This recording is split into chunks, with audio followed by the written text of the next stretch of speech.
Check. 1, 2, 3. The Brief. This is the Brief. Go. Your guide to Detroit. Your guide to Detroit's arts and entertainment scene. This is the Brief. All right, dude, we're back again for episode number 2 here. Yeah, we are. What's going on, Seth? How you doing, Mike? I'm doing well, sir. This is the Debrief. This is a show that is all about the arts and entertainment scene in Detroit. Everything that's going on with, like, you name it, music, comedy, food, drinks, sports, everything, right? Arm wrestling, MMA, gardening. All that stuff. Maybe not the gardening. Maybe no gardening. I don't know. Maybe your gardening's more exciting than mine is. This is for the week of October 30th, 2017. And we got a lot going on in today's show. First of all, our guest is the beautiful Heather J., who is both an author and a comedian. And she's going to come in and talk about her new book. Also, we stopped by and talked to... This was I don't know if you saw the big issue of Lonely Planet. This was a big deal for the city of Detroit. Actually, I did. Yeah, right there. Lonely Planet, the big travel, magazine. There it is. You got it right there on the cover. Looking at it right now, Seth. What is it, 50... 50 inspiring places to see in 2018. And Detroit is the number 2 city on the list. Inspiration, baby. Yeah, also we talked to one of the organizers of Youmacon. Do you know what Youmacon is? No. All right. It's the opposite of Imacon or Themacon. We're going to find out. That's coming up, plus all the concerts, comedy, movies, plays, and more. The weather this week is going to be cloudy with some rain, and then it's going to be cloudy with some not rain. Fair enough. Spoken like a true weatherman. It should be drier over the weekend. I'm hedging my bets here. 50-50. We got to thank Podcast Detroit. We have been in the lab for weeks and weeks and weeks working on this show, and Dave and the crew over at Podcast Detroit have been very supportive of everything we've been doing. They've got some great podcasts in their stable, too. So absolutely. If you haven't checked them out, make sure you check them out. And by the way, this is just our second episode, but if you like this show, please do us a favor. Go tell a friend, right? Like if you're on the treadmill right now or driving to work or you're listening on your Echo at home, go tell somebody, post something on social media, let them know. We don't have a $50 million budgeting, marketing campaign behind this thing, right? It's you telling other people or else we're all selling conies next week, right? You of course can subscribe to this podcast in Apple Podcasts or Google Play or Stitcher, wherever you find your favorite podcasts. You can also text the word Detroit to the number 444-999, or you can visit us online. The website is thedebriefdetroit.com. There's lots of ways you can get a hold of us, right? Tons. And send a raven. Yeah, send. You know what? I am now working my way through all 7 seasons of Game of Thrones again. It makes so much more sense the second time. Like, all of a sudden, I was like, oh, that's who that guy is. Yeah, that's the reason why you're working your way through it the second time. Yes, I didn't get... I need, like, cliff notes for the damn thing. We should let everybody know that you are the guy who's been here in Detroit for a long time. I am that guy. Born and raised in Pontiac, just north of Detroit, and spent a lot of time downtown. Yeah. In and around Detroit. And I'm not. I'm the new guy. I've only actually lived in the area for a couple of years. I'm still learning everything. I'm still figuring everything out, trying to figure my way out, I still say that I should blindfold you and just drop you off in some area of Detroit. This is how you... We'll let you figure it out. This is how you take back the motherland. Hey, right? That's how I learned how to swim. Or at least my parents tried to. All right, before we get into everything in this podcast, at the end of every episode, we've decided that you're going to give me some homework because I don't know this city very well. No. And stuff that I need to learn if I'm going to live here. You got to get learnt, Seth. All right. You got to get learnt. So the homework you gave me last week was J.L. Hudson's. I had to figure out what that was. Mm-hmm. And I've done some research. It's basically like your big department store here, right? Like it's your Macy's, your JCPenney. Used to be over on Woodward Ave downtown. That's it. They built it in 1891 and then rebuilt it in 1923, and then they blew it up. There was one of these controlled demolitions. Right? Do you remember that? I do remember seeing that on the news. It was quite the spectacle. I believe it was Carmen Harlan and I'm thinking Devin Skillion, the local Channel 4 News, WDIV. They had a little desk out there and everything, man. Nice. It was a thing. It was an event. What was the store like? Did you ever go as a kid? Oh, never. Never. We were poor, man. In Pontiac? No. This was a high end. Ours was SS Kresge's. Oh, okay. And that wasn't like Not being the on same a boat. experience? No, it's not like being on a ship or anything. All right. Well, the rule is you give me homework, but then I return the favor by giving you a pop quiz. So here's how this is going to work. I'm going to read 3 statements. 2 of them are true. 1 of them is false. Ooh. All right. So 2 of these statements are true. 1 of them is false. You've got the whole episode to think about it. Then you got to give me an answer. So you ready for the 3 statements here? I'm ready, sir. All right. This is J.L. Hudson's. Lay it on me. Statement number 1. J.L. Hudson's started its Thanksgiving Day parade 2 years before Macy's. Mm-hmm. All right. Statement number 2.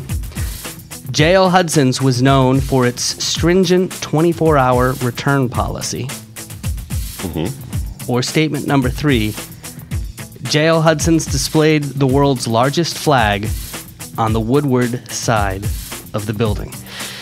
Oh, boy. I would say those are easy, but I have to give you an answer now? No. End of the show. You got a while to think about it. Yeah, man, that's a brain And tease. we got a lot to get into before then. All right. This is the D. All right, like we said, this was a big week for the city of Detroit. There was a big announcement. I actually went to it. There was a Mike's Pizza Bar right next to the new Little Caesars Arena. The Hara. Yeah, the Hara. The Hot and Ready Arena. The Hot and Ready Arena. Right down there. It was a big announcement last week because Lonely Planet. Do you know this travel magazine? Do you know this? I know very little about it, man, but from what I've seen in this magazine, the winter 2017 edition, it's pretty dope. Yeah, this is one of those travel things. It's like Rick Steves or like Fedoras or Frommers. They put out these travel guides so you can go backpack around Europe or whatever.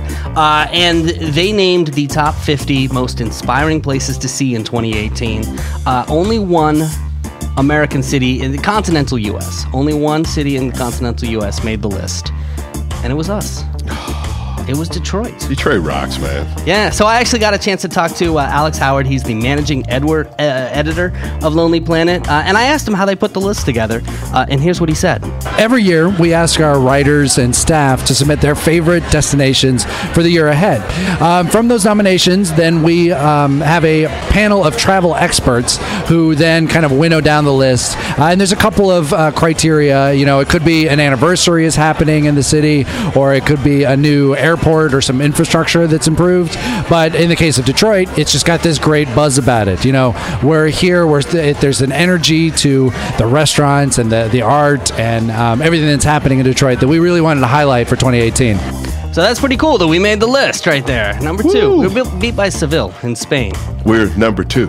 We're number 2. You know, and the connection is Seville is a car made by Cadillac, which you will probably find in Detroit. That's how it all ties together. I think you're reaching there. I think this is like a conspiracy theory kind of thing. I did ask Alex. I asked him what surprised him most about the people of Detroit. I think people would be surprised with how proud people of Detroit are about their city. The people that I've talked to about this list are really happy that Detroit is there. But even people, taxi drivers, bartenders who live in Detroit are just really happy with the way things are going now. So that's really been a surprise. I will say that as a guy who's new to the city, one of the things that I have really found here is that this is a city that just oozes pride. Yeah, man. Listen, I grew up, like I said, north of here, in north of Detroit, rather, in Pontiac. And when you're in Detroit, around Detroiters, people that were born in Detroit, they don't like people outside of Detroit saying that they're from Detroit. Right, you know, right. That's the thing. You're not... it's like if you're not from there type of thing. You're a suburban. But everyone, when they leave Detroit and they go to other places, that's what you call home. You call Detroit. You know, that's my home.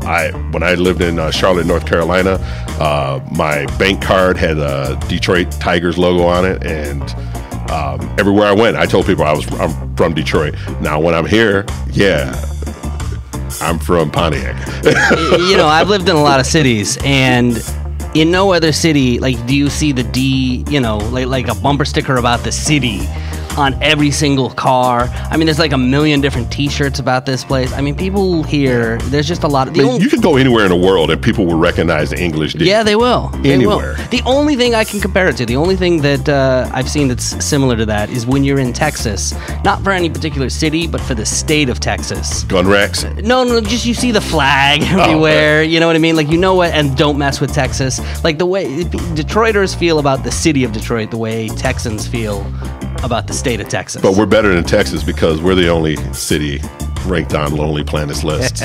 Well, I asked. So we're better than the whole state. Another woman who was there was Deanna Mychek. She's from Visit Detroit. That's the basically the tourism, the Convention and Visitors Bureau.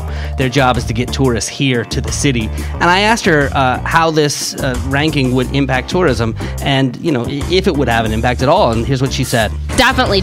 We have 19 million visitors that come to Detroit annually, and so when a guidebook like Lonely Planet says you should come to Detroit, people listen to them. So we see that next year we really think we'll have a lot more people coming to see what's going on. So that's good to know that the professionals say, look, this is going to bring more people here, right? They all should come here regardless. I tell people all the time, forget what you think you've heard and what the news try to portray Detroit as or what they're not. Come to Detroit, visit, hang out there, check out the scene. It's happening. It's a happening city. Well, and finally, I asked Alex Howard, the managing editor there of Lonely Planet, I asked him if he had any words for the people of Detroit, and this is what he said. I would like to say to the people of Detroit, congratulations on rebuilding and maintaining this energy. It's a comeback story that everybody's been rooting for, and I think you guys have achieved something really great. So, yay us. Work in progress. All right. Still working. One of our big superstars, Eminem, is going to be on Saturday Night Live. There is a date scheduled, and maybe, just maybe, he's going to have a new album as well. We'll talk about that in a minute. The D3. Sports Report. All right, Mike, what's going on in the world of sports? Well, Seth, our Detroit Pistons are back home to play against the Milwaukee Bucks and the Sacramento Kings at the Hara. You're just not going to give it up, are you? No, I'm not, man. It's forever going to be the Hot and Ready Arena. It's going to catch on. And when it does and I get all of that residual money, you're going to be jealous. You should trademark it now if you can. It's already trademarked. You already got the hotandreadyarena.com registered? Yes. All right. I'm on top of things. Our Red Wings are on the road actually, they're being in Canada, all over Canada.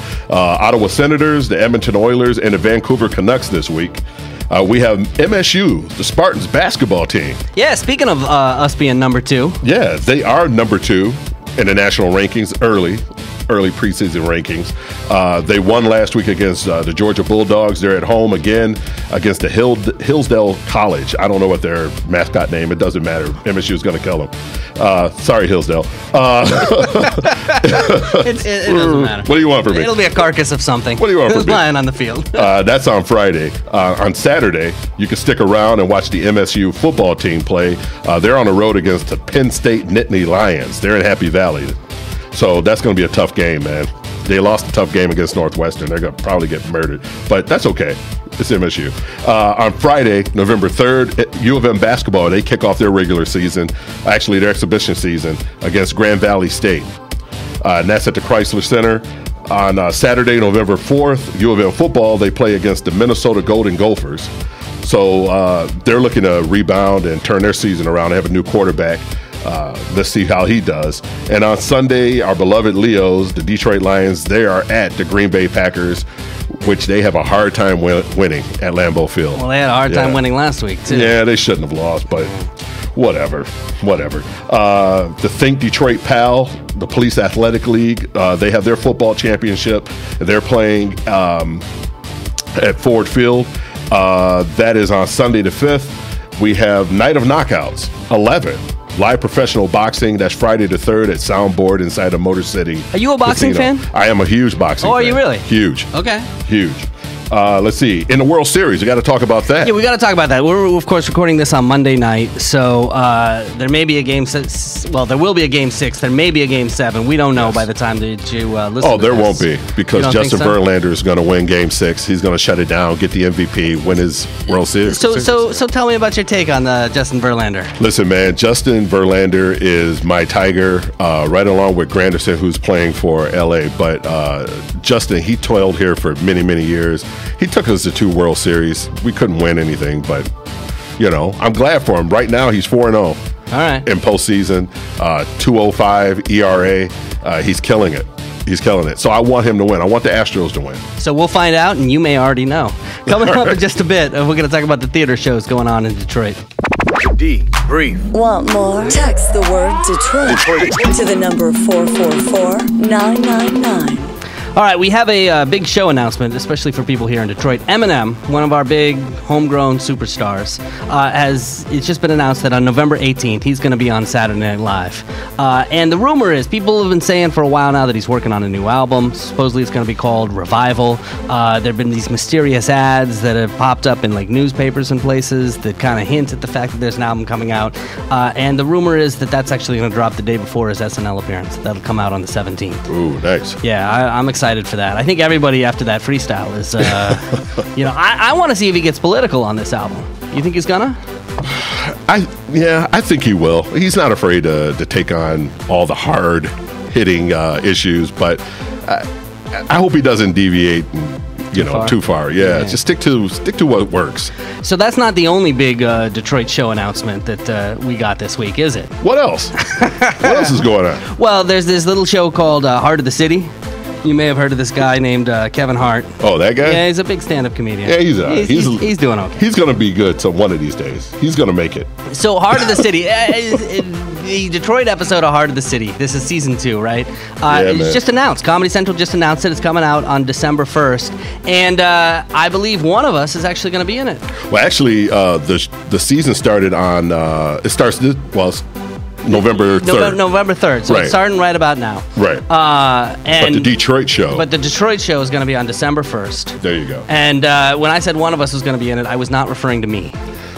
Who? You. Me? Yes. Yeah, that's right, man. I'm going to be on it, dude. So talk a little bit about it. Tell me what it was like. You got to be excited. Dude, it was arguably the craziest, most wonderful thing I've ever taken part of.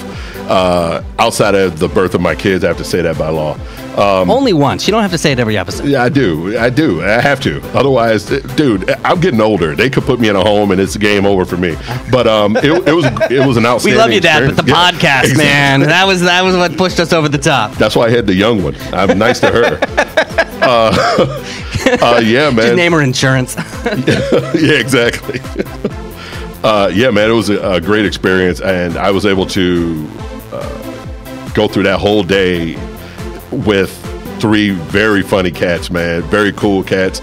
I really only knew one, like right. Really well. That was Jeff Horst. Yeah. Jay Bell, I met him actually the day that we did the taping. And Boogie, I met Alton Boogie Williams. I met him the week before we taped out of his club that he does his show. So I didn't know the Jay Bell or Alton. And so to go through that and go through all of those emotions throughout the day that we went through, or the couple days that we went through it was incredible. Now, what's going through your head right now? Because are they going to use your entire set? They're going to cut it down to? I'm not sure. The 3 funny jokes. What are they going to do? I'm not sure how exactly they're going to do it. I'm pretty sure they'll end up cutting it down because I think I went over. And I think we all kind of did. Right. Went over. You're milking it. It's your moment. You got to. It's like, here's some stuff. Deal with it. But it was an incredible feeling to be interviewed, sit right across from Kevin Hart. We were Detroit cool, because I don't know what that is. I guess in other shows, people they kind of got all fan boyish and all that, and glossy eyed. You didn't get you didn't start going. No, he came down the stairs. He's like, oh look, there's Kevin Hart, and he climbed up on the little stage that we were on and controlled the room. We did our interview. He left, and then he came back later on, and we did the showcase, and that was the energy in that room was something. It was frightening. to be honest with you. I'm not going to front. It was frightening because not that I was scared to perform or perform in front of those people, but just everyone moving around and the buzz and the energy and all. And the way they stacked it, we were only supposed to be in a small room at the Jazz Cafe, and they ended up doing an overflow room like at a black church. That's black people understand. There's an I'll look it up. overflow- Wikipedia, overflow room. All right. Yeah, the overflow room was in the lobby. Right. So there were a ton more people that should have been there. And we had to walk through the crowd to get to the stage, and to hear that laughter come at you in such a small area, as loud as it was like, whoa, Right. dude, you know, like a bunch of tigers roaring, you know. And then you look to the right of us, there's Kevin Hart on a stage because they were elevated above the crowd. And there he is laughing at the crap that I'm saying. Nice. Oh my God. That's got to be a good feeling. Dude, to it was see on like somebody- Donkey Kong then. Right, And I was yeah. like, yeah. Nice. And that's not all you got going on, because you're also doing some radio there, right? Yeah, man. I'm a finalist in a contest at WCSX. It's a classic rock station. Yeah, 94.7 here in Detroit. Yes. Yeah. So I win that, then I get a 6-week run on their show. Nice. Morning show. I don't know why you'd want to do that. I did radio for many, many years. Yeah, this is all bucket list stuff, man. I'm living someone else's life right now. So That's a great station, though. Full disclosure, like I actually work with them by day, and I'm not putting in any good words for you whatsoever. It's all on you to get this to make this happen. sure, wink. No, seriously. No, sure. Wink, wink. All right, coming up in a few minutes, we'll talk about the comedy shows that are going on in town. This is the Deep Brief. On stage.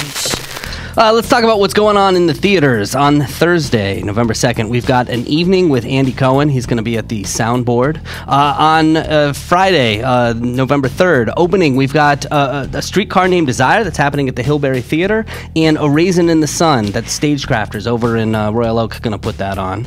So, yeah, you know this? I've never seen it. Yeah, Raisin in the Sun. I saw the movie with Sidney Poitier, and he was incredible in that. And I was fortunate enough to play a small role in my high school production of it. And You play the Sidney Poitier? no, I played the sister's boyfriend, Joseph Assegai, and I was had an African accent and everything. What's an African accent? I gotta get. Africa's a big place. Like, look at me. I am the captain now, or something like that. Something to that effect. Gotcha. I don't even know the plot. What is the plot of A Raisin in the Sun?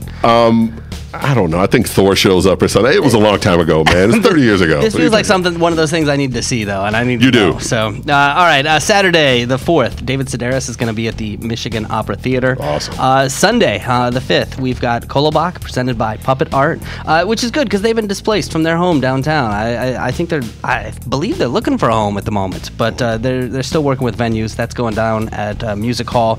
And then we've also got Kinky Boots, that's going to be at Fox Theater this weekend. We're going to talk a little bit about Youmacon, and I know one of your favorite topics, cosplay. Yeah, it is. In just a few. Welcome to the Deep Brief. Funny stuff. What's going on in the comedy clubs, Mike? Seth, comedy is going to be out of this world here in the Detroit area this week. On Friday, November 3rd, we have at the MGM Grand, Brad Garrett. Oh, yeah. From Everyone Loves Raymond. That dude's funny. It's hilarious. And he's very tall. He's very tall. Super tall. Taller than Kevin Hart. Yes. I can't make, everybody's taller than me, so I can't make any height jokes. You know who's opening up for him, though, is Dave Landau, right? That's my buddy, man. Very funny local comedian. Been all over the planet doing comedy. Yep. He's a killer. So I saw him on Valentine's Day. Went to go see him at Mark Ridley's Comedy Castle, and because I dabble in comedy. I mean, I'm not. You more than dabble. I'm not you, but you're a funny cat. I have like 2 jokes, I think, and and I went to see him, and I set out at the beginning of the night. I was like, I am going to watch this guy. I am going to study him. I'm going to figure out what he does that makes him so good. And like 5 minutes into the set, I was like, no, forget it. Like I'm just like, this is too good. I'm just gonna sit back and enjoy it. Like, he was hilarious. Yeah, I consider him one of my top 10 faves, like, of all time. Yeah. Like seriously, he's just a cool dude. He's just killer, man. I mean, what other word can you use? He's a killer and on stage. He and Brad, like they've performed together before, right? Absolutely. I mean, he goes out to Las Vegas to Brad Garrett's comedy club, heck, every year. Okay. So cool. All right. And on Tuesday, November 7th, at the Masonic Temple, Alana Glazer of Broad City and Phoebe Robinson of Two Dope Queens. I Queens. love this podcast. This is a good podcast. She does it with Jessica from The Daily Show. Oh, you're going to make me forget her last name. I don't know her last name. I'm sorry. Jessica Williams from The Daily Show. Jessica Williams. There you go. Yes. Way to get it. Yeah, I got it. Pulled that out of I reached it, atmosphere. at the last minute there. No, the podcast is great and you'd like it. They highlight a lot of other comics. A lot of other comics come on it and perform. It's a great show. I'll check it out. But I've never seen Broad City. Is that good? Broad City is the stuff, man. That's All right. Yeah, I love Broad City, and they're here for the YQY. Yas Queen Yas comedy tour. All right, we both got homework. You got to listen to Two Dope Queens. I'll go check out Broad City. Funny stuff. Also this weekend at Mark Ridley's Comedy Castle, Detroit's own John Heffron will be there Thursday through Saturday at the Ann Arbor Comedy Showcase. Bill Hildebrandt, he's another local. He'll be there Thursday through Saturday as well. At the Punchline Comedy Lounge in Southfield, JP Justice. He'll be there from Thursday through Sunday. So you have plenty of chances to catch him. And at the Holly Hotel, we have Andy Benaningo. All right, coming up in just a bit, we'll talk about the movies that are opening this weekend. This is the D. Detroit This is the D. Brave. All right, Mike, we got to talk about this big event. There's this huge event happening this weekend. 24,000 people are heading over to the Cobo Center. It was like Thanksgiving at my house. Yeah, it's like that because they're all going to be dressed up in costumes too. Is that what happens? Yeah, that's what we do. And that's just your brothers and sisters, right? That's what I'm saying. No, it's the Youmacon. The what? The Youmacon. I think is how you pronounce it. Is that Youmacon? Like that? No. They don't pronounce it like that either. It's a big anime and gaming convention that happens. It happens every year. This is its 13th year. And it's just absolutely huge. It's happening not only at the Cobo Center, but also at the Marriott. It's happening Thursday through Sunday. I got an opportunity to sit down with the press department head, a guy named Trevor Cuba, and I asked him what the event was all about, and he said this is what Youmacon is. Youmacon is a Japanese fandom celebration event where various fans get together to look and celebrate and have a good time looking at Japanese culture, Japanese pop culture, but we also are very liberal with what we do, so we also extend our fandom acceptance to video games, Western cartoons, comic books, internet culture in general, or anything that people are really passionate about and want to have a good time with. Are you into anime or anything like that? Not really. Hello Kitty? No, not really. If I were to be into that, it would probably be like one of those bronies. Okay. I don't. My Little Pony. I don't think the My Little Ponies are from Japan. Well, okay, they could be. But if you got the costume, go. I think they'll still. I'm sure they won't turn me away. No, I'm sure There's 24,000 people dressed as other people. So I asked Trevor. I said, "All right. Well, I've never been. What is there to see?" And this is what he said. The biggest draw we have primarily would be the guests that we have. We have industry professionals come in. A lot of voice actors who will voice characters when they bring a Japanese cartoon to America. Americans will have to redub the voiceover, so those voice actors come in here. Many of these people also do voice actors for video games as well.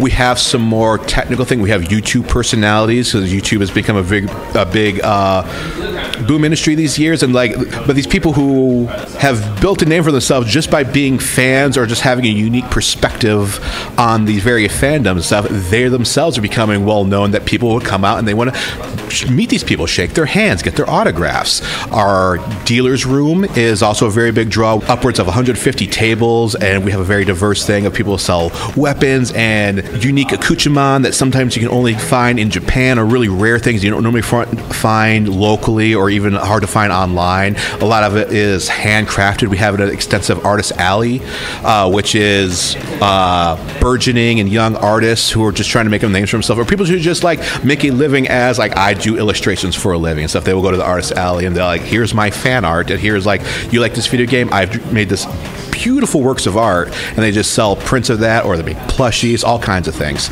So there's a lot going on there. Selling weapons. Yeah, they're selling weapons and art.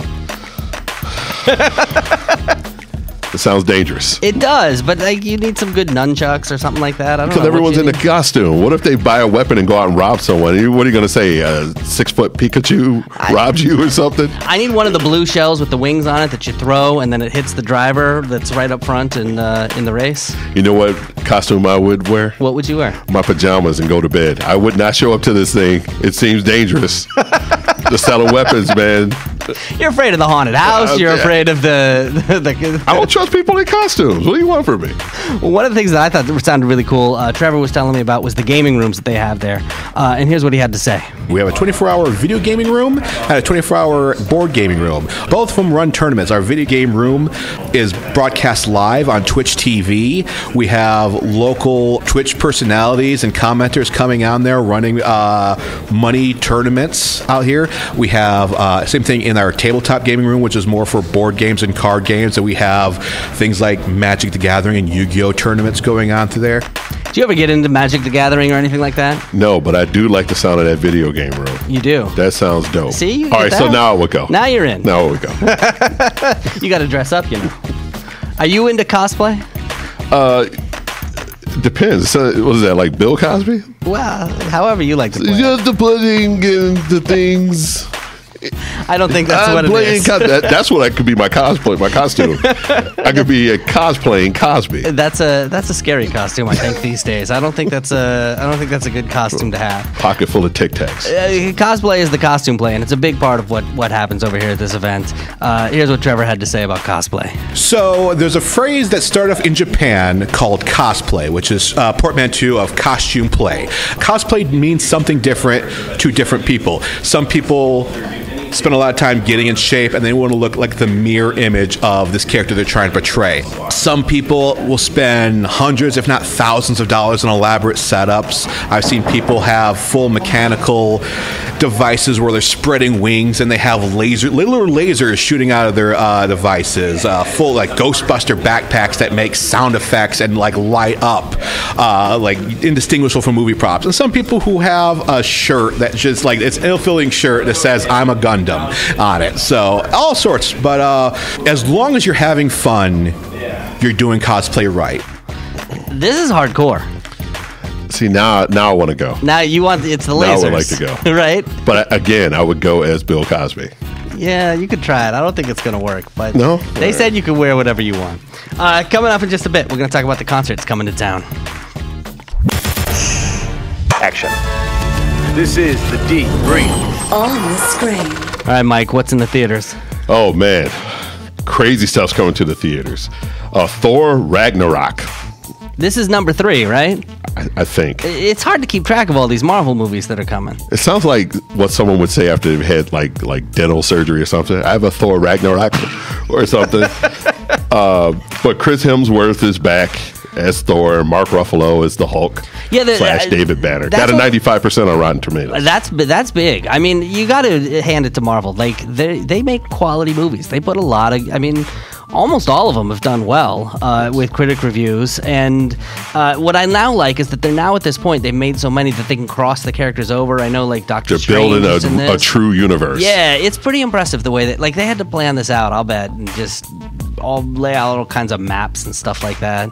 You know, now there's all these theories about Stan Lee making all these appearances in every single film. Yeah, I heard a story that his wife passed away recently, and what he decided to do was to film his cameos for 4 future movies, because he's 93 years old. He's not going to be around forever, right? You know, and I thought that was cool and interesting. Yeah. So I think there's I think it's more than just it's a Stan Lee cameo too. I think that's like there's some significance to it within the universe. I don't know what it is. I don't know enough to follow all of it. So, but no, maybe I'll check this one out. Thor Ragnarok. All right, if you have one, go see your dentist. I'm in. Get that fixed. A Bad Mom's Christmas with Mila Kunis and local actress Kristen Bell. She's awesome. She is awesome. I love the TV show that she's got with Ted Good Danson. Place. Yeah, that show's awesome. Yeah. So, it's just three moms and their hijinks and stuff. You know what that's about. Yeah. Go check that out. My Friend Dahmer. It's about a young Jeffrey Dahmer in his teenage years. It's played by Ross Lynch of Disney's Austin and Ally fame. It got 74% on Rotten Tomatoes. But it's what? That's what made it interesting, because Ross Lynch, if you've ever watched Austin and Ally, it's I don't Disney have a show. daughter. So. It's a Disney show.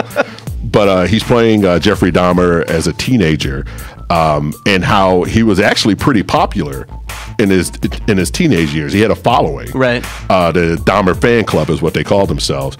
But in the background, he was, playing with dead animals and starting to go into that mindset where he want to eat some people. So this is like My So-Called Dahmers, Yes. Yeah. Yes. All right. Dahmer and Me, I think is what you could call it. A Ladybird, which is one of those coming of age family drama stories and all that. It got 100% on Rotten Tomatoes, so you might want to check that out. And Woody Harrelson is playing LBJ.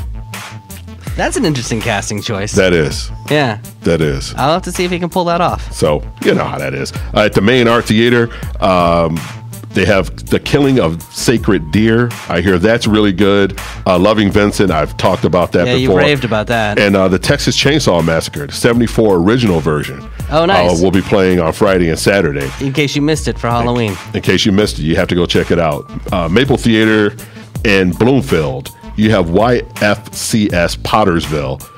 And it's a contemporary take on It's a Wonderful Life. Already? Yes. Come on, it's too early. Yeah, but too early.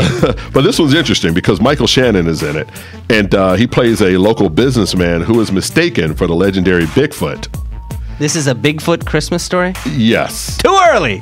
And because of the sightings, it went global, and now everyone's interested. They're descending on this town. This town is falling on hard times. But now with all of the incoming press coverage and everything else, they're starting to, come alive again. They're making money again. And he doesn't know whether or not he should tell people he's Bigfoot and squash the whole thing and ruin the town, what the town's doing. Or that's quite the ethical dilemma there. Yeah, I know, right? To be Bigfoot or not to be Bigfoot. I think Shakespeare brought that out. At the Detroit Film Theater at the DIA, it's Japan Cultural Days. Oh, okay. Yeah, and they have a cool Japanese animated film called Kimi no Nawa. And that's Saturday and Sunday, November 4th and 5th. At the Redford Theater, they're going old school. Breakfast at Tiffany's is on Friday, November 3rd. Sabrina and My Fair Lady is playing on Saturday, November 4th. And that's it for movies, man. All right, stick around. In a few minutes, comedian and author Heather J. is going to stop by. This is the D Concert calendar. All right, we got a lot of concerts going on this week. On Wednesday, the 1st, it's November already. Already. I know, can you believe it? The Breeders are going to be at the Magic Stick. We've got Bob Dylan and his band at Fox Theater, and The Weeknd's going to be at Little Caesars. Horror. Or the Hot and Ready Arena. Arena. Whatever you want to call it. It's going to work. It's going to stick. On Thursday, the 2nd, we've got Guns N' Roses. Nice. At the Horror. Welcome to the jungle. Oh, no. Welcome to the horror. We got fun and games. That could work. That could work. That might just work. The Arkells are going to be at Majestic Theater. On Friday, we have LCD Sound System. It's a sold-out show at the Masonic Temple, but don't worry, they're going to be back on Saturday as well. Also on Saturday, we've got A Night with Janis Joplin. It's a Broadway musical at Caesars Windsor. That's because there can only be one Caesars. That's why we need the horror. That's right. Right. See, there's a perfectly logical Well, there's reason Caesars for it. and they're Little Caesars. Right. They're different. It's totally different. Always has a sold-out show at the Magic Stick. Kip Moore is going to be at the Fillmore. On Sunday, the 5th, we've got Tegan and Sarah. They're going to be at the Masonic Temple. We've got Macklemore at the Fillmore. Keith Sweat at the Soundboard. Oh, shoot. That's a ton of shows. Man, there's going to be some babies popping out in the summertime. Keith Sweat. Also on Sunday, Kodak Black is going to be at the Royal Oak Music Theater. Monday night, we've got Breaking Benjamin. They're going to be unplugged at the Fillmore. That just means acoustic. And finally, Tuesday night, you've got the Shins at the Fillmore and Lady Gaga. Ooh-wee. Yeah, that's going to be a show. I've never seen her live. All the little monsters will be there. I haven't either. I would go to see that. I would totally go to see that. That's like a spectacle. Yeah. I mean, she was good at the Super Bowl. I'm into it. And she's got a new documentary on Netflix. It's like 5'2" or something like that. I thought that was a Kevin Hart documentary. Turns out it's a Lady Gaga documentary. I thought it was a sub order because I usually eat submarine sandwiches that are at least 5'2". Yeah. So, but Tuesday night she'll be there, so we'll go check that out. 5'5" with extra toppings. On the way, there's going to be a new grocery store in Detroit, and it's a big deal. We'll talk about that next. This is the Deep Breeze. All right, we got a very special guest for our second episode here today. Yeah, we do. She is an author. For the very first time, she's got her first novel. It's called Maybe Shorty Should Be a Detective. She's also a stand-up comedian. You may have been seeing her around. She's performed all over the world. She's been on Just for Laughs. She's also opened for comedians like Aziz Ansari and Dave Chappelle. Welcome, Heather J. Hi, everybody. Hey, what's up, Heather? How you doing? Thank you for listening audience. Thank you for being here. Thank you for having me. Hey, congratulations on the book. This is. Thank you very much. That's quite a feat, and that's a book. I mean, there's some heft to that thing. It is a real book. So, tell us a little bit about it. What's Well, as a born and raised native Detroiter of the inner city, I wanted to champion what I call a discounted demographic, which is the inner city black girl. She's often made fun of. They have a lot of horrible names for just a regular black girl. So I decided that since I love detective series, I wanted to write a detective series, but I wanted my detective to be what some might call a hood rat or a ratchet girl, the least likely person to show up and figure out who done it. So she's from a neighborhood very similar to the one I was raised in, sort of fictional, mostly not. And I've kind of pulled together a little universe of people, like a lot of people I know and like a lot of people I've met in my life. And she's going around Detroit and she's, solving the cases. Wait, you say mostly not. Do you have neighbors who have come back to you and been like, wait a minute, this sounds like me? My friend that I grew up with, I sent her an advance copy of the book just to see if she could relate to it. And she just texted me all these laughing face emoji, like, this is hilarious, this is the block. And I was like, right. I didn't want to tell her it was the block. I wanted to see if she could figure it out. And she figured out, she knew who was who? Yeah, she knew it was the block. She knew it. So wait, you say you love detective, like, movies, television shows? I grew up on Encyclopedia Brown and Trixie Dillon and Nancy Drew, and then I escalated to Agatha Christie and Sherlock and James Patterson. I'm a huge mystery buff. Oh, so you got a lot of Law and Order. You do that? I speak fluent Law and Order. I speak Law and Order like it's a Bible book. Jack McCoy, chapter 2, verse 10. There it is. What about your stand-up comedy? Does that inform your writing? I think stand-up comedy forces us to be aware of what is entertaining to us might not necessarily entertain our audiences, and it teaches us how to construct what's in our mind and adapt it to make sure people can enjoy it. So to that end, I think my writing has matured a lot since I began comedy, because I now think when I was younger, I wrote for myself. Now it's like, well, I want people to like it, or I want people to get it, or... How is writing a book different than doing stand-up comedy? Well, with a novel, you have to think about the beginning, middle, and subplots. Jokes don't necessarily have to have subplots.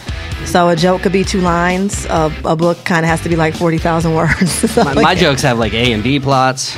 They're not very funny. You have decision tree jokes? Yeah, I do, totally, okay. Absolutely. I have like word diagrams for my jokes. I mean, you can write a book like her. It'll be like a choose your adventure type of thing. I used to love those. That was the kind of book that I really loved as a kid. If you want Seth to say knock-knock jokes, right, go to this page. If you want to... Choose your adventure. Yo mama jokes. Those are cool too. They just close the book. They're just like, I'm done. No, I want to see Seth yo mama jokes. I would like to see Seth do a yo mama joke. I don't think so.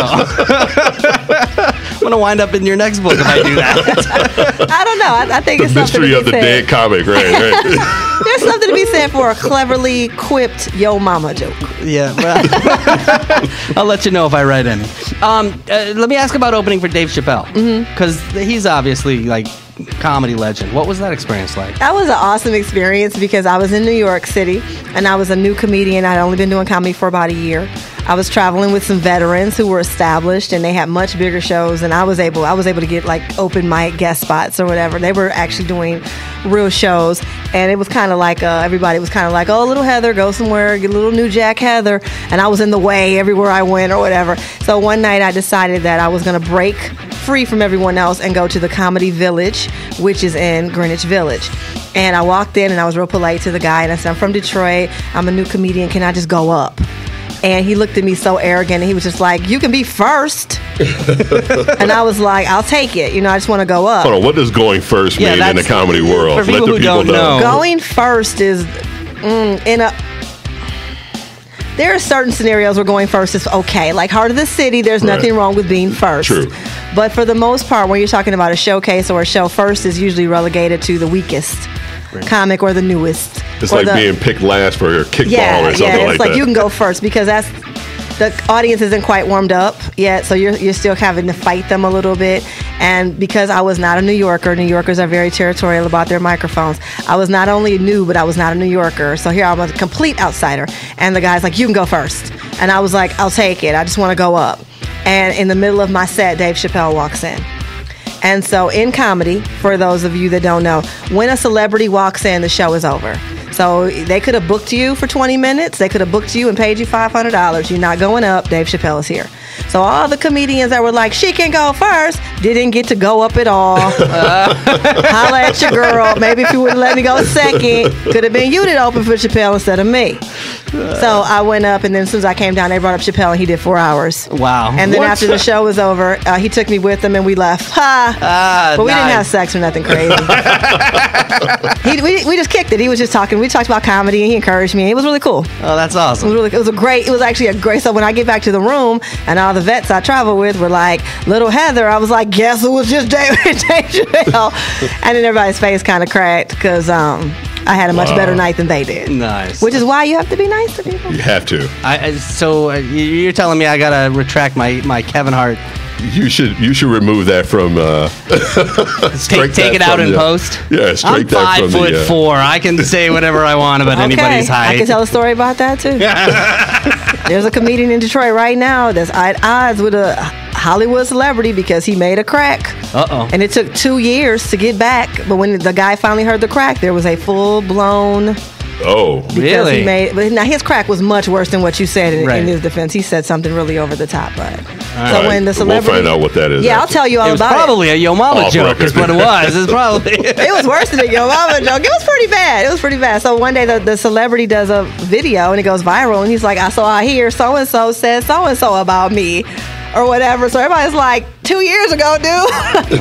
And then all the HE double hockey sticks mom broke loose. I'm sorry, Kevin.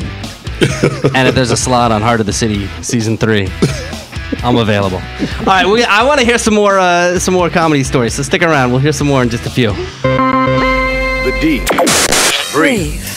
All right, so big news this week. There is a brand new grocery store, a Meijer, that's going to go in downtown. You mispronounced it.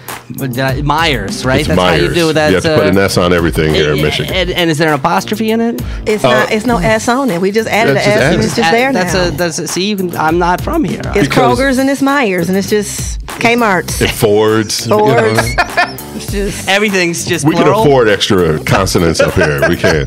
Right. It's the vowels that cost a lot. You got to buy the vowels. All right. So I'm giving away the fact that I'm not from here. Oh, yeah. When you say Meijer, Meijer. Excuse me. Can you tell me where the Meijer is? You get beaten up over there. I thought I was pretty good because I didn't say Meijer. Or Mie. Or Mie. If we were in Mexico, it'd be Mie. But it's German, I think. I think it's German descent. Well, the developer says this is going to open up in 2019. 200 apartments along with it. This is on East Jefferson between Rivard and Riopel. Riopel. See, I'm not even pronouncing that right. This is why he's on the show with me. That's the only reason why I'm on it. Yeah, it's Riopel, even though it's French. All the streets in Detroit are French, and we pronounce them. We don't pronounce them correctly. Yeah, except for Beaubien, we pronounce Beaubien. We do say Beau and Gresham. So, do you know where this is? This location? Yeah, it's right there. It's right in front of They Say. No, it's right in front of the Key Club. Because the Key Club is the Franklin between Rivard and Riopelle. So it's actually going to be, as soon as you're on Jefferson and you cross 75, that's Riopelle. That first street is Riopelle. So before I moved here, like 5-6 years ago, like one of the only things I knew about Detroit was that there was no grocery store downtown. I remember reading a newspaper article about this right after, the economy kind of crashed, and them saying in all of downtown there was no chain grocery no chain store. right Yeah, no chain. It was like Yeah. Spartan stores and like smaller grocers. right, but no chain. But so this is big Well, Whole deals now Foods is that, downtown. right. Yeah, so Right. this is more probably for the non-organic eater, Yes. just like a regular guy. And the Jefferson Assembly Plant is right down, so they're probably going to get a lot of business from Chrysler employees. Right. Because that's a huge plant that's at the end of Jefferson. There ain't nobody paying $75 for an apple No. at Whole Foods. That's crazy. Actually, since Amazon bought Whole Foods, their prices have dropped. Get out of here. Yeah, and they're running specials with bridge cards and all types of stuff now. Is that true? I heard it was just on like a few things to make it look like prices dropped. Well, It was like- the fruits and vegetables, which Right. is the most important for fat Michiganders. right. We need She's to be looking at me if she says encouraged that. to say, Well, but you bring up a good point. Not only that, but for people in Detroit, because that was one of the big things before Kroger went down and Whole Foods went down there, was the lack of accessibility to fruits and vegetables, the healthy food. So people were eating a lot of junk foods and going to the stores and all of that. So inside of the city. because Easter Market was only open on the weekends. There you go. So that is kind of a huge thing if they're It dropping is. those to prices. for them to drop the prices now, it's more accessible to the non-wealthy. Yeah. I guess the natives, if you will, not the transplants. So for them to be able to get something, yeah. All right, so this is a good move. So we're excited Yeah. that Great this move. is moving in. All right, good news. Welcome, Myers. Well, now you can get. I wonder will it be 24-hour though? Because some of the new ones aren't Right. 24-hour. They're closing it Why like. are they? Is it usually? Are most of them 24 hours? The brand of Meyer was that it's a 24-hour and they only close one day a year, and that's Christmas. But they close the other Detroit locations are closing at like 10 or 11 or something. So Oh, okay. I don't Be know. interesting. it'll be interesting to see if gentrification can keep a Meyer 24-hour. We'll find out.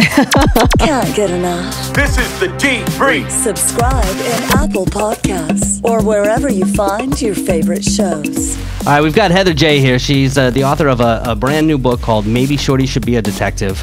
You've also been screenwriting, right? You've been. Yeah, I wrote 2 screenplays last year on a whim, and they both ended up getting produced, and they both got released in October. So how do you do that? Like when you write a screenplay, how do you go pitch it? Who are you taking it to? Both of those, well, the first one was just a conversation opportunity. We have to talk about our craft. Like when we're out and about, if we call ourselves comics and writers, we have to be talking about the business because that attracts people to us. If you tell somebody you're a comic, and not that you have to walk around cracking jokes the whole time, because I think that's a Oh, misconception. that's annoying.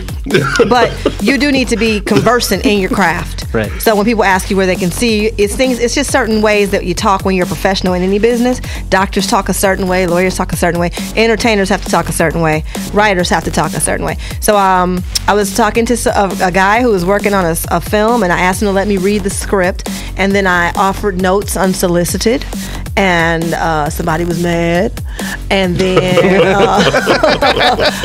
then fast forward a couple years later, no, actually like 3 years later, somebody was like, do you still have your notes from that script? Because we want to produce it, but we want your notes.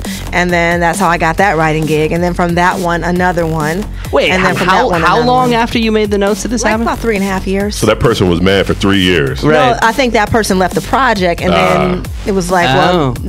and So- so after is it- 3 years of not getting it done, at certain points, like, let's get it done. People are like, Right. well, we were going to talk about it forever. Right. Well, let's go get Heather's script. And I was like, gladly, pay me. And then from that producer was on another project, and then he was like, well, let's get Heather.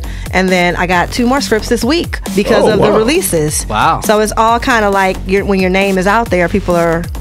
So that's why I'm saying we have to learn how to promote ourselves as Detroit entertainers. But I think the most important part in everything that you just said is, why haven't I been offered a role? Because as the screenwriter, everybody knows the screenwriter is the word I can't say on the most. Right. Okay? Nobody cares what I want in anything. I write a script, I deliver it, I walk away, and then I go to a premiere and hope that it was executed the way. Hold my breath and bite my nails. Like, I hope you didn't cut the scene that explains the whole movie. You know? I'm just saying, you can say, hey, he was on the heart of the city. And but you know what, Geeter, since you brought that up. And he smells nice and all that. When you were saying that Heart of the City was such a wonderful experience for you, trying to stay humble, Heather's the one that put your name in the ring for the audition. Really? Really? Heather, yeah, because he was like, who can we go to? Because Howie Bell asked me, and you were one of the people one of the names I gave him. So, I'm not trying to take credit for it. I think a thank you is in order there. That's just, the question where these blessings is coming from. She's going to straighten out my whole life, by the way. The next question is, do you know anybody over at CSX? No, but you do. I ain't doing nothing for him. I want to make sure that you're off the Kwanzaa list now. I'm off the Kwanzaa. Oh, you're not getting Kwanzaa. I put him on the Kwanzaa card list. Who's going to get Imani now? Who's going to get Imani now? You're going to get Ujima now. Right. Talk to me, when you're out doing the stand-up, do you ever get heckled? Do you ever get run into any problems? Heckling is a part of the business. The more you experience, the less you get heckled. I'm sure Geeter can attest to that. When you're new, you're an easy target. And there are some people that think that's part of the show. They think that they're supposed to be loud. They think they're making it more fun. And they think it's okay to get, like, some people come to comedy shows, and this is amazing to me because there's no other element of live performances that people do this. Maybe acid rock. I don't know. I've never been to an acid rock show where people come for the purpose of getting as drunk as they possibly can, without any regard for the effect that's going to have on every other element. Like, people don't say, I'm going to see Phantom of the Opera. Right. Let's get drunk. You know what I mean? Like, I got a helmet with the 2 beers on. I'm going to see Janet Jackson. Let's get drunk. Like, they don't want the alcohol to ruin it. But for some reason, comedy, we're always dealing with the drunkest people. Like, why are you this drunk? Right. You're not getting your money back. What do you consider heckling? What is your definition of heckling? Because I have an idea of it, and I've heard, it's like, what's your definition of clean comedy or heckling? Heckling for me is when I feel like I'm in risk of losing control. I do crowd work. I love crowd work. I will talk to the audience and we'll have a good time. At the point that you're now talking over me or above me, or obviously if you're trying to insult me or make me the joke, because guess who's never going to be the joke? The star. Hello. The one with the microphone. You came to see me, not the other way around. There it is. When I show up at your door, then you can make the jokes. You're in my church. Hallelujah. So what's the worst thing that's ever happened? Okay, so I was up north, and this is a great story. If anybody knows Connie Ettinger, Connie had took me up north with her. I'm not going to say the name of the town we were in, because I'm getting better at what I'm telling you guys. I'm getting much better at this. And, no incriminating yourself. I did not incriminate myself. You should see the way I send texts now. It's crazy. I send texts in code so nobody can know I'm talking trash about people. I went up north with Connie, and I was on stage, and it was one of those, okay, when you do comedy in small towns, the whole town will come out because there's nothing to do. So if there's a monthly comedy showcase, you walk in and it's 300-400 people there, and they're all excited to see. So when the show is good and you're doing good, it's magical because it's like, it's a great feeling that you don't always get in the city because we don't bring out those kind of numbers during the week. And I was in this small town, I was on stage, and this drunk couple came in. They were so loud and so disrespectful and so just wrong. And they went and just sat right in front of me. And I said something to the effect of, I feel like this is the guy in town everybody hates. Like, you're the town loser. And when I said that, the entire town clapped and agreed with me. So I was like, oh, I was right. You're that guy. Because I'm like, I'm looking at you. I hate you. I've been here for 5 minutes. Like, I know they hate you. And so I said something like that. Everybody here hates you or something. He was so drunk, I don't think it clicked that I was insulting him. But she was just lucid enough to be very offended. So she sat through, and they got really quiet after that. Now, that was my goal. My goal was to get them to stop talking because they came in really loud. And then after the show is over, something I didn't know, I'm pretty sure other people didn't know this, Red Wings move up north, guys. I don't know if you guys know that. So whereas the Pistons might be living in West Bloomfield, the Red Wings are up north. Yes. So when I've experienced this a couple of times where I'm up north in a town that I thought nobody heard of, and I come across a Red Wing. who just happens to have a house there, and that's where he lives. So I'm talking to this guy after the show, and I could see somebody holding this lady back like she wants to fight me. So in my mind, I'm like, let her go, let her go. She wants some of this Detroit, she can get some, right? I was like, what you gonna do? You know what I mean? Let her go. And Connie whispers in my ear very discreetly, because if you don't know, she's an attorney by day and a comedian at night, and she said, Heather, you're the only black girl in the county. You're going to be the one that goes to jail. And I was like, you're right. These are just jokes, ma'am. Calm down. Why are you so serious? What are you so upset about? And I was still upset, but I listened to Connie because I knew I was going to catch the case. And at this very moment, this guy who I was talking to goes, oh, nobody's messing with you. And he was a Red Wing. I don't know which one because I don't watch hockey. Okay? So I have no idea who this man is. Everybody was making over him. I just thought it was because he was kind of handsome. He was spending money. He was buying drinks. I was like, oh, he must be the guy with the money that's cute. It was because he was a Red So Wing, you would have right? just laid the whole town out. Right. You're the town loser. And I You're was the one. like, you're the guy with the money that everybody likes. You probably own the gas station or whatever. So he's like, nobody's messing with you. He gets really loud on my behalf. And he was with other hockey players. It was like a league up there, and he was like the coach. So the whole table was hockey players. And I guess it's like a B league or something in hockey. And one guy had like his back was broke, and he's at the comedy show, harnessed up and stuff. Like they were legit, like really about this life, right? And he goes, anybody's messing with you, I'm kicking their ass. And so I was like, yo, fight a hockey player if you want to. I dare you. I dare you. So when he stood up, she backed off like crazy, and I was like, yeah, because nobody wants to fight a hockey player. Nice. Yeah, she put his gloves on to take them off to fight her. That was such an awesome story to me because I thought it was just hilarious. I had no idea who the man was, and still to don't. this day, you still don't know. You were saved by some mysterious. His name, Wayne Gretzky. And his name, Steve Eisner. That's the only hockey guy. And he wasn't a face I recognized from Bell Tire commercials, so I really had no idea who this man was. And he was talking to me forever, buying me drinks and stuff. And I'm thinking he's trying to smash. You know, I'm just like, he trying to smash a black girl. All right. And here it is. He thought he was doing me a favor talking to me, and he was. Anyway. So that's the story. Whenever I see Connie, we laugh. She loves to tell that story too. Like, Heather's going to end up getting arrested. Well, Heather J, thanks so much for stopping by. This has been awesome. Yeah. Thank you. Congratulations on the new book. It's called Maybe Shorty Should Be a Detective. Where can people get it? Amazon.com. And if they want to follow you on social media, all that kind of stuff. I am Heather Jayh on everything. All platforms is the same. So you can just Google Heather J. And you've got this new open mic that you're doing over at in Punchline? Southfield at the Punchline Comedy Lounge every Wednesday night. It's open mic, so it's open to anyone that would like to try comedy. Just understand it's called The Jingle, because if you suck, we jingle our keys. And I talk a lot of trash about you when you come off. So it is definitely not for the faint of heart or for the sensitive. I'm going to try my Yo Mama jokes out somewhere else. No. I bring your mama jokes to me. I will help you get them together.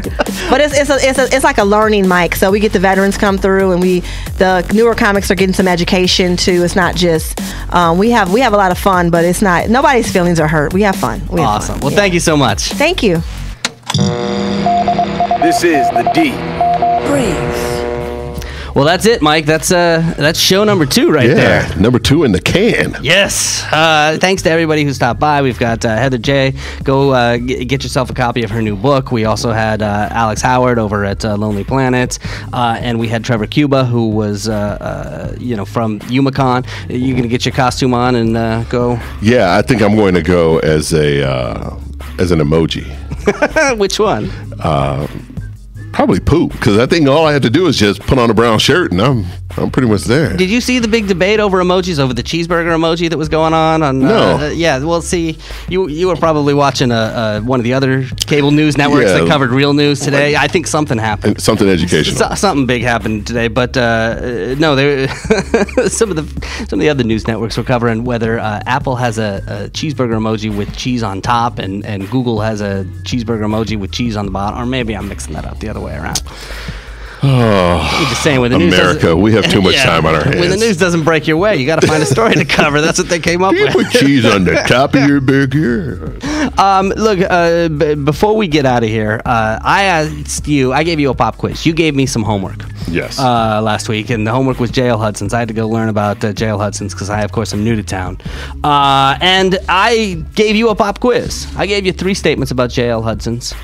That you did. And you've got to figure out which one of them is not true. Which one of these statements You is can false. repeat those? Yes, I will. Number 1, J.L. Hudson's started its Thanksgiving Day parade 2 years before Macy's. Number 2, J.L. Hudson's was known for its stringent 24-hour return policy. Or number 3, J.L. Hudson's displayed the world's largest flag on the woodward side of the building. Okay, I'm picking out the false one. Yes, you're picking out the one that's not true. I believe that's 2. You think it's J.L. Hudson's was known for its stringent 24-hour return policy. Yes, I believe that is false. You are correct. Yes. It had a very generous return policy. I remember the flag. Yes. I remember how big the flag was. 3,700 square feet. Wow. Yes. That's like the size of like the size of a Meyer. Yeah. it's big. I don't Myers. know. Right, yes.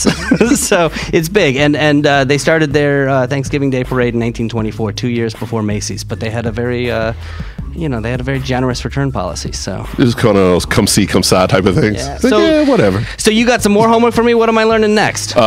Sir, Detroit is notorious for Coney dogs. And you Yes. know how much I love Coney dogs. Yes. And there are 2 very popular Coney places in Detroit. Yes. Lafayette and American. Mm-hmm. I need you to go and find out information on how they're related. How they're related. They're side by side. I've been There's been a there. relationship between them. Oh, I've been there. I've been to both of them, and I went into each and tried to tell the difference. Which one's better? Well, this is like this is a big question, right? This is not light. Oh, Like, yeah, people because you judge you answered based on your answer to this question. Again, this is like if you don't put the S on the end of Myers or Right. something. You might get people beaten know, up over it. But I always forget which I'm supposed to. One of them had better fries than the other, but I forget which one it was. I didn't think No the one cares Coney's were about that the different. fries. All right, fine. I don't know. All right, I'll find out how they're related. I will go Even if you go down there right now for research Yes. purposes, you're good to go. All right, I'll go get the answer to the question. I'll find out how those 2 are related. In the meantime, thanks for joining us for the show. You can subscribe to this show in Apple Podcasts, in Google Play Music, in Stitcher, in iHeartRadio, anywhere you find your favorite podcasts. And like we said, if you enjoy this podcast, please let somebody know. Tell a friend, tell a coworker, post something to social media. It helps us out quite a bit. You can follow us on social media, by the way. We are The Debrief Detroit on Facebook. We're at The Debrief on Twitter and also on Instagram. You can also visit the website. It is thedebriefdetroit.com. If you are a venue or an event organizer or something like that, you can send your press announcements to press@thedebriefdetroit.com, and you can join our mailing list. We'll send you a list of things going on each week by texting the word Detroit to the number 444-999. I want to thank Renacato and James Clausen for helping me out. Also, Jag for helping us out quite a bit with this show. They make it all happen. Thanks, everybody, and we will talk to you next week. The Debrief. Your guide to Detroit's arts and entertainment scene.